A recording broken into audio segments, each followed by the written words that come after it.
நீங்கள் பார்த்துக் கொண்டிருப்பது நியூஸ் 21 செய்திகள். தமிழ்நாடு செய்திகளை உடனுக்குடன் தெரிந்து கொள்ள நியூஸ் 21 செய்திகளை பாருங்கள். உண்மை, உழைப்பு, உயர்வு. ராசிபுரம் யுஜிசி வரைவு அறிக்கை திரும்ப பெற வலியுறுத்தி வாயில் முழக்க போராட்டத்தில் ஈடுபட்ட அரசு கலைக்கல்லூரி பேராசிரியர்கள்.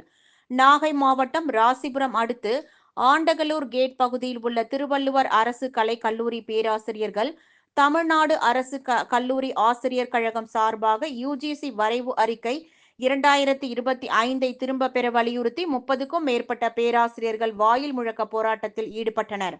இந்த யுஜிசி வரை அறிக்கையில் உள்ள மாணவர்கள் 4 ஆண்டு பட்டப்படிப்பு அறிமுகம் செய்வதை கண்டித்தும், முதுநிலை பட்டம் பெறாமலே கல்லூரி மற்றும் பல்கலைக்கழக ஆசிரியர் பணியில் அமர்த்துதல், மேலும் மாணவ மாணவிகள் கல்லூரியில் சேர்வதற்கு நுழைவுத் தேர்வு என்று கூறி ஏழை எளிய மாணவர்களின் உயர்கல்வி வாய்ப்பை பறித்தல், பின்னர் மாணவர்களை இணைய வழியில் பயில செய்து கல்லூரி ஆசிரியர்களின் பணியிடங்களை காலி செய்வது, தொழில்துறை நிறுவனங்கள் சேர்ந்தவரை கல்லூரியின் துணைவேந்தர்களாக நியமித்து பல்கலைக்கழகங்கள் மற்றும் கல்லூரிகளை விற்க திட்டமிடுதல், ஆசிரியர் மற்றும் மாணவர் விரோத பரிந்துரைகள் கொண்ட பல்கலைக்கழக மானியக் குழுவின் வரைவு நெறிமுறைகளை 2005 திரும்ப பெற வலியுறுத்தி ராசிபுரம் திருவள்ளுவர் அரசு கலைக்கல்லூரி பேராசிரியர்கள் 60க்கும் மேற்பட்டோர் வாயில் முழக்க போராட்டத்தில் ஈடுபட்டனர்.